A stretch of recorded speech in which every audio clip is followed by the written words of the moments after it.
الحمد لله رب العالمين وصلى الله وسلم وبارك على نبينا محمد وعلى آله وأصحابه أجمعين.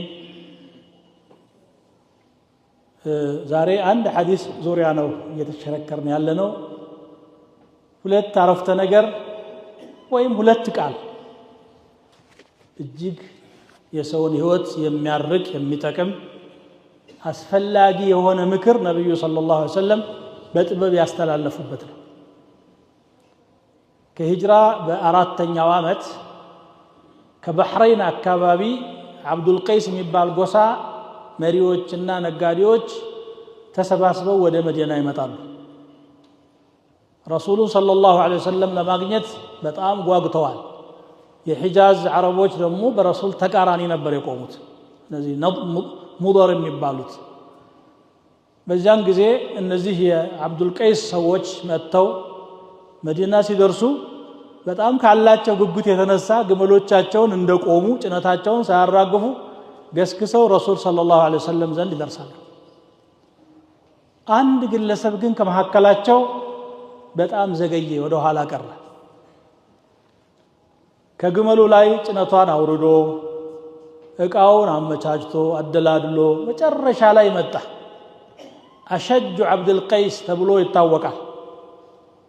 ይሄ ሰው መጥቶ ነቢያችንን ሰለላሁ ዐለይሂ ወሰለም ሰላም ሲላቸው ኢነ ፊከ ኸስለተይን አሉት። አንተ ሁለት ባህሪዎች አሉብህ፣ አላህ የሚወዳቸው ናቸው እነዚህ ሁለት ባህሪያት፣ ትዕግስትና መረጋጋት።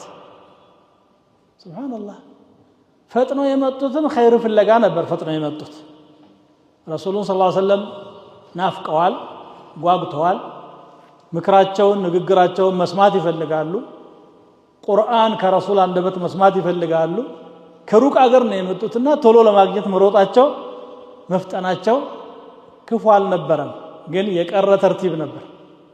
ያቺ ግመል ያን ሁሉ ርቀት ተሸክማ መጣ። አሁን ደግሞ ተሸክማ መቆም የለባትም። ከላዋ ላይ ጭነቷን አውርደው ሰሐቢዩ እቃውን አመቻችቶ ምትበላውም ነገር እንድታገኝ አድርጎ በኋላ ሲመጣ ነብዩ ሰለላሁ ዐለይሂ ወሰለም አመሰገኑት። ይሄ እነዚህን ሁለት ባህሪዎች ምን ያህል አስፈላጊ እንደሆኑ ለታዳሚውም ለነበሩ ሰሐቦችም ለማስተማር ፈልገው ነው እነሱ ፊት ያደነቁት። ረሱል ሰለላሁ ዐለይሂ ወሰለም ከማስተማር ዘዴዎቻቸው መካከል አንዱ ይሄ ነበር። አንድ ጥሩ ነገር የሚሰራ ካለ በሰሐባ መካከል ሞራል ይሰጡታል። አበጀህ፣ ጥሩ አደረክ ይላሉ። ይሄ ነገር የሚበረታታ ነው ይላሉ። ሌላውም እንዲይዝ ማለት ነው። ትዕግስት ማለት በተለይ ሒልም የሚለውና ሶብር የሚለው ሁለት ቃል ነው በአረበኛ ያለው። ሒልም የሚባለው የሆነ የሚያሳምምህ ከሰው በኩል የሚመጣ በደል ሲመጣ ያኔ ቻል ማድረግ ነው። እቺ በጣም ተራራ ናት። በነገራችን ላይ ቶሎ አጸፋዊ ምላሽ ካልሰጠ ሰው አይረካም። እንደውም አንዱን ሁለት አድርጎ ካልመለሰም አይረካም። ሸሪዓው ደግሞ ሁለት አማራጭ ነው የሰጠው። አንዱን አመስግኖ ሌላኛውን ደግሞ ይፈቀዳል። አንዱ ምንድነው? የሆነ ሰው ቢበድልህ እሱ የበደለህን ያክል አጸፋዊ ምላሽ መስጠት ይፈቀዳል። فمن اعتدى عليكم فاعتدوا عليه بمثل ما اعتدى عليكم። ግን ሰዋብ የለህም። ፍቃዱን ብቻ ነው ተጠቀምከው መብትን። ይቅር ካልከውሳ ይቅር እንኳን ባትል ሳትቸኩል ጥጥት አድርገህ ከቆየህ እንኳን ሰዋብ አለ። ይሄንን ሕልም ሊያደንቁ ነው የፈለጉት። ይሄ ሕልም ይባላል። ሶብር ማለት ደግሞ መከራም ላይ ሶብር ያስፈልጋል፣ ጸጋም ላይ ሶብር ያስፈልጋል፣ ዒባዳም ላይ ሶብር ያስፈልጋል። ሶብር አድማሱ በጣም ሰፊ ነው። የሚያስቸግረን ነገር ደግሞ እሱ አንድ ነገር ቻል አድርጎ ማሳለፍ ማለት ነው። ይሄ ሕልም ማለት ይሄ ሰሐቢ የተደነቀበት ሕልም የአላህን ባህሪ ነው። አላህ ስብሓነሁ ወተዓላ ገፉሩን ሐሊም ብሎ ራሱን ይገልጻል። መሐሪ፣ ታጋሽ፣ ቻይ። ለምን ስንት አላህን የሚያስቆጣ ነገር በየቀኑ እንሰራለን። ማዕሲያ ሳንሰራ የምንውልበት ቀን ትንሽ ነው። የሚያስቆጣ ነገር በሰራን ቁጥር መከራ የሚያመጣ ቢሆን ኖሮ ገጽ ምድር ላይ ተንቀሳቃሽ አይኖርም ነበር። ግን አላህ እያየ ወይ ጊዜ ይሰጠዋል ወይ ከናካቴው ይቅር ይላል። በተለይ ደግሞ እኛም የምንቸገረው የቁጣ ጊዜ የብስጭት ጊዜ ቻል ማድረግ ያቅተናል። ነብዩ ሰለላሁ ዐለይሂ ወሰለም ليس الشديد بالسرعه ብርቱ ሰው ማለት ታግሎ የሚጥል አይደለም አሉ። የጡንቸኛ ሁሉ ያደርገዋል ይሄ ጉልበት ያለው ሁሉ። ብርቱ ሰው ማለት الذي يملك نفسه عند الغضب የቁጣ ጊዜ ራሱን የሚቆጣጠር ነው። ይሄ ብርቱ ይባላል። ቁርአን ላይ 3 ደረጃዎችን አስቀምጧል። የሆነ ችግር ሲያጋጥምህ ወይም ከሰው በደል ሲደርስብህ የመጀመሪያው والكاظمين الغيظ ይላል። ቁጭታቸውን የሚውጡ እንደተበሳጨ አጓጉል እርምጃ የማይወስድ ነው። ጸጥ ከዛ ቀጥሎ والعافين عن الناس ለሰዎች ይቅር የሚሉ። ይሄ ደግሞ ሁለተኛው ደረጃ ነው። የበደለህን ሰው ነፃ አድርጌሃለሁ አልኩ። ሶስተኛው والله يحب المحسنين አላህ በጎ ሰሪዎችን ይወዳል ይላል። ለበደለህ ሰው በጎ መስራት ማለት ነው እጅግ ፈታኝ ነው። በጣም ትልቅ ኢማን የሚጠይቅ ነው። ሁሰይን ኢብኑ ዓሊ ረዲየላሁ ዐንሁ አገልጋይ ነበረቻቸውና እጄን ልታጠብ ውሃ አምጪልኝ አላት። ቶሎ ብላ ማምጣቷን ያየችውና እሳት ላይ የነበረ ውሃ በደንብ ማወቁን አላወቀችም። ላጥ አርጋ መጣችና ስትቀዳላቸው እጃቸውን ላጥ አደረገች። ቀና ብለው ሲያዩት والكاظمين الغيظ አለች። ቁጭታቸውን የሚውጡ አያቱን ስታስታውስ እንደሚሰበሩ ታውቃለች። አላህን የሚፈሩና አኺራን የሚፈልጉ ስለሆኑ ቁርአንን አይዘሉ። ይሄን ስለ ከظمت غيظي ዝም ብያለሁ እኮ አጣረኩት አለ። በአይን ብቻ ነው ያዩት። እንግዲህ ቀጥላ والعافين عن الناس ሚለውን ስታነብ عفوت عنك አላት። ይቅርም ብዬሻለሁ።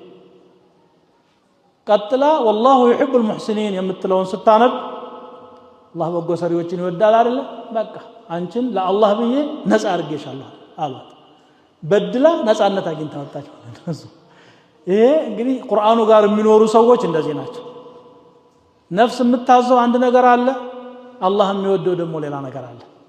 በቃ የኔ ይቅርብኝ አላህ የሚወደውን ልስራ ወደሚለው ይሄዳል። በሐያታችን ይሄንን ብንጠቀም ኖሮ ብዙ ትዳሮች አይናወጡም ነበር፣ ብዙ ጓደኛሞች አይጣሉም ነበር፣ ብዙ ቤተሰቦች አይፈርሱም ነበር። አንድ ሰማሁት ታሪክ የሆነ ሕፃን ልጅ ጥፋት ሲያጠፋ አባት ተናዶ መታው፣ እጁ ላይ መታው። ከዛ የመታት ምቷ ብቻ ሳትሆን ሌላ ህመም ፈጠረችበት። ሐኪም ቤት ይዞ ሄደ።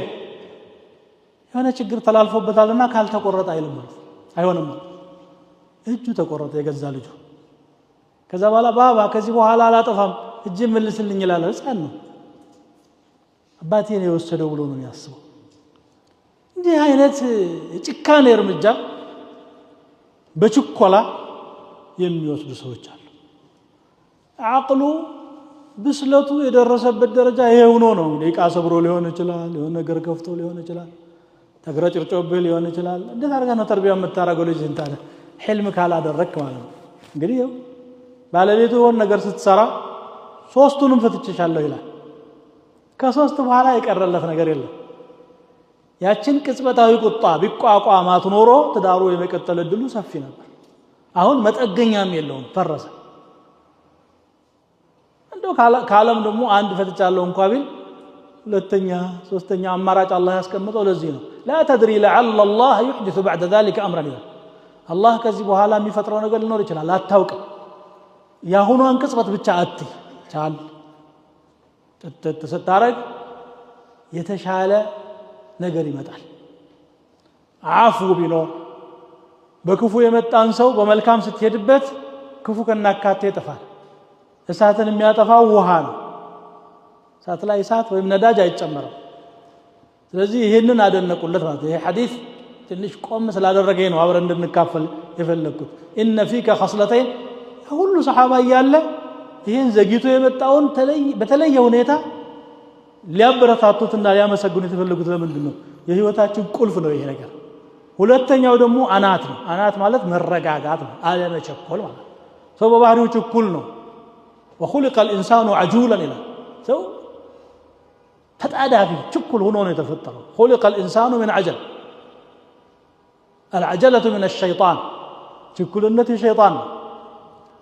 ቅጽበት እኮ ነው ህይወትን ግልብጡን የሚያወጣው ወይ ወደ መልካም ወይ ወደ ጥሩ ወደ መጥፎ ትንሽ ስትታገስ ለማሰብ እድል ይኖርሃል ለማስተዋል እድል ይኖርሃል በአቅልህ ስታስብ በስሜት ከምታስበው የተለየ ነገር ነው የምታገኘው አቅል ለምን ተፈጠረ ስሜትን ወደ ጎን ጥለን አቅልን ወደ ፊት ስናስቀድም ብዙ ነገሮችን ማስተካከል እንችላለን ሐያታችን አቅጣጫ ይይዝልናል አልአና ማለት መረጋጋት ነገሮችን በአስተውሎት በአዝኖት መመልከት ቶሎ እርምጃ አለመውሰድ ስሜትን አለመከተል ይሄንን አላህ Subhanahu Wa Ta'ala ስለሰጠህ አላህ ይወዳቸዋል ነው ሱሐቢዩ ጠየቃቸው ይላል እንዴ አላህ እንዲህ አርጎ ፈጥሮኝ ነው ወይስ ነው ያዳበርኩት ነው ሲላቸው አላህ ፈጥሮህ ነው አሉት خلق ሲባል ሁለት አይነት ነው ስነ ምግባር ወይም ባህሪ ዑለማዎች እንዳሉት አንደኛው ተፈጥሯዊ ነው አንዳንዱ ሰው ቁጡ ይሆናል ሌላው ደግሞ ቀዝቃዛ ይሆናል አንዳንዱ ታጋሽ ይሆናል ሌላው ብስጩ ይሆናል አንዱ ፈጣን ነው አንዱ አዝጋሚ ነው ይሄ ተፈጥሯዊ ነው ሌላው ደግሞ ሙክተሰብ ይሆናል ለፍቶ የሚያመጣው ቁጡ ከሆነ ቁጡነት የሚያስከትለውን ነገር በማሰብ ረጋ ሲል ምን ይሆናል በኋላ የሚደሰትበት ውጤት ይመጣል እንኳን ታገስኩ በዛ ሰዓት አምልጦኝ ነበርኩ ዳግም ላንገናኝ ነበርኩ ከጓደኛው ጋር ከአልደረባው ጋር ከባለቤቱ ጋር ሰው ከሰው ጋር ነው የሚኖረው ከሰው አዛን እንዳይደርስብህ ከፈለክ ከሰው ወጥተህ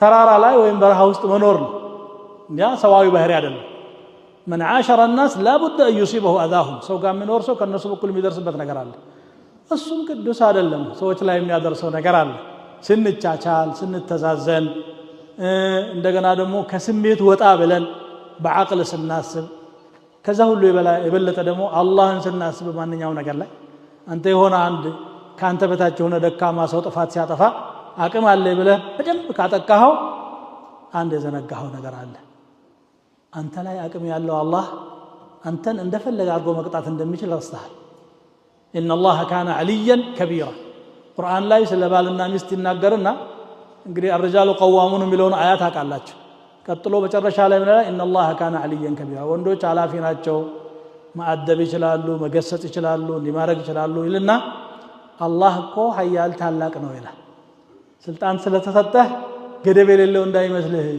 ከበላይ አላህ አለ ብሎ ለማስታወስ ነው ስለዚህ እነዚህ ሁለት ባህሪያቶች ሐያታችን ውስጥ ለጠፉ የማይገቡ ልንላበሳቸው የሚገባ ብዙ ችግሮቻችንን ሊፈቱ የሚችሉ ስለሆኑ በዚህ ሐዲስ ዙሪያ የዛሬው ኹጥባ እንዲሆን ያሰብኩት ለዚህ ነው አላህ እንግዲህ በሰማነው ተጠቃሚ አላህ ያድርገን